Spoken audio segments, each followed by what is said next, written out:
Hi everyone, my name is Terry Westwell and today is Tuesday, which means it's time to discuss our book of the week, which is Flawless by Elsie Silver.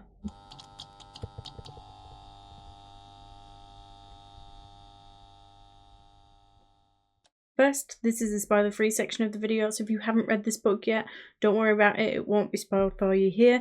There will be some spoiler-related things that I want to discuss, but that will be later on in the video and there will be plenty of warning. If you'd like to join in on any of the upcoming books, send me your thoughts, comments, or even a short video, then I'll list the next upcoming 4 books in the description below. I'm just going to start this video off by saying what an absolute idiot I was.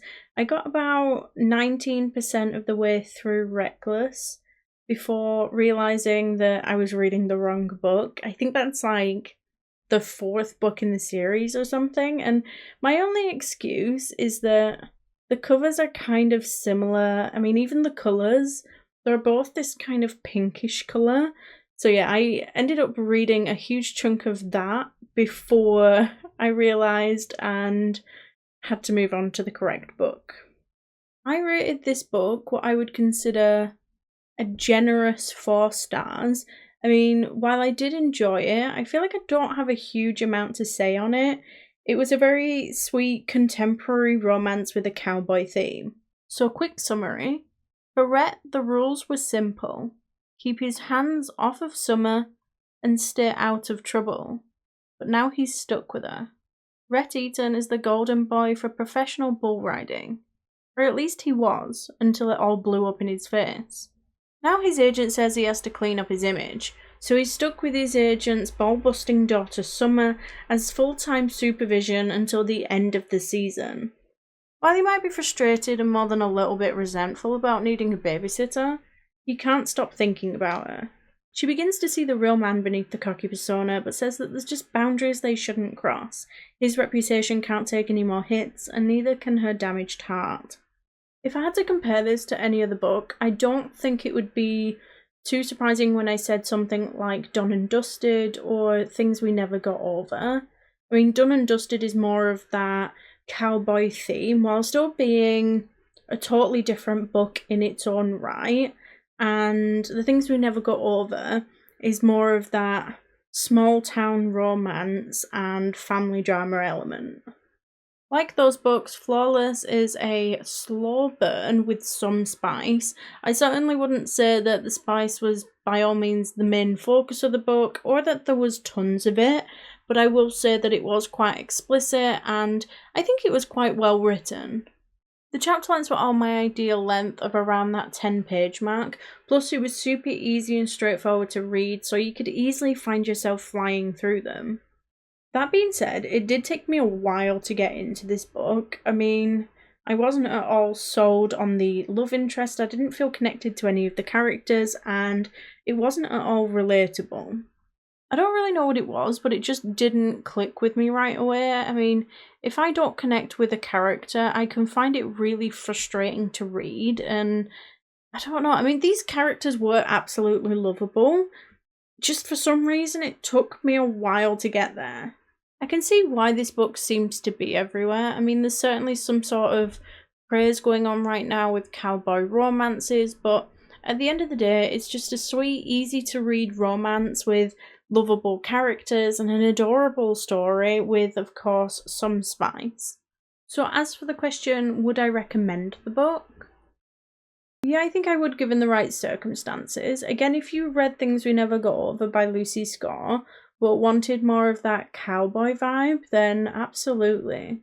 It was sweet and easy to read, just as I said, it took me a while to get into this one, and I wasn't fully sold on the characters. So will I be reading any more by Elsie Silver? I probably will pick up the next book in the series, but it'll have to wait in line behind a hell of a lot of other romance books I'm slowly getting to, so I'm not exactly in a rush to read it, but hopefully I will connect more with one of the other characters in the series. Lauren said that she rated this one 3 stars. I mean, she DNF'd it last year because it just wasn't grabbing her attention, so after trying it again, she can see why she DNF'd it. Rhett did grow on her throughout the book, but none of the characters were amazing to her. And although she didn't see the ending coming, it didn't exactly blow her away. Lauren said that she has heard that the first one is a popular least favourite in the series, so she is looking forward to reading the rest. So earlier on in the video, I said that there would be plenty of warning for any spoilers, and this is that moment. So if you haven't read this book yet, I would suggest going doing that first, because beyond this point, there's definitely spoilers.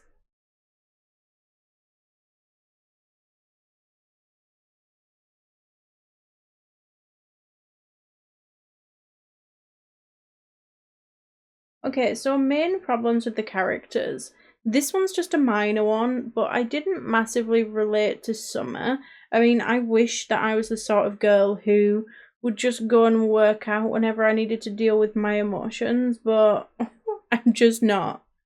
Although at one point in my life I was definitely a people pleaser, and I can certainly relate to that. If I was going to go and study a degree in something just to make somebody else happy, I probably would have ended up doing something like English or IT, but instead I knew myself and I'm putting my much more creative degree to good use. There were other things that for me I just didn't find relatable, but to be honest I still liked her character and I was curious, so it wasn't really a big deal. My main problem was actually with Rhett. I mean, from the very beginning, I struggled to ignore my frustrations with him. He kind of acted and sounded like a child, spitting their dummy out half the time, and I just found him really annoying. In fact, his whole family has a terrible way of dealing with their emotions. It's either outright acting like a dick for unacceptable reasons, or just acting like a child. Or both, I guess. Look, you don't need to approve or even like of someone's life choices in order to support them. It just sort of felt like Rhett was being punished for doing what made him happy because supposedly everyone was scared for him, yet no one really tried to talk to him about it. Instead, they just treated him like crap about it and then sulked, so in turn he then acted like a child. Later on, his character does improve, and I end up liking the characters and their story, but there was a real struggle at first. Also, this best friend Willa, it almost feels like the author wrote her into this bar scene towards the end of the book and then tried to insert her here and there in the rest of the book. It's like she realised that she needed another way for Summer to be pushed into seeing Rhett towards the end of the book, and so she created this character and then realised that, well, if she had this best friend like this, she probably should have been mentioned prior to this point. I mean, this is Summer's best friend, and yet apart from this scene and maybe like a couple of texts or mentions, not only does she not feel very relevant, she doesn't feel like a part of the book until the very end. I just wish that we'd gotten more of her, or had a better idea of her presence throughout the book. But let me know what you thought. Did you enjoy the book?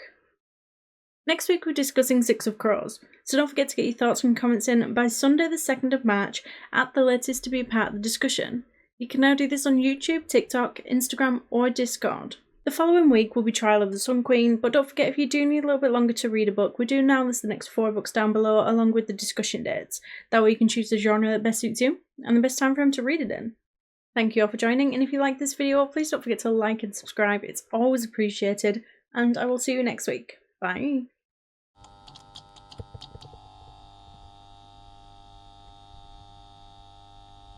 If you like romance, fantasy, or even thriller, basically anything fiction book related, then I suggest you head on over to the channel's intro video, where you can find out more information on how you can take part in this online book club. We announce books at least 4 weeks in advance, and we accept your bookish feedback in a wide manner of ways. Post your comment below a video, send in a voice note, or even send me a short video clip of you discussing the book. Alternatively, you can just send me a direct message.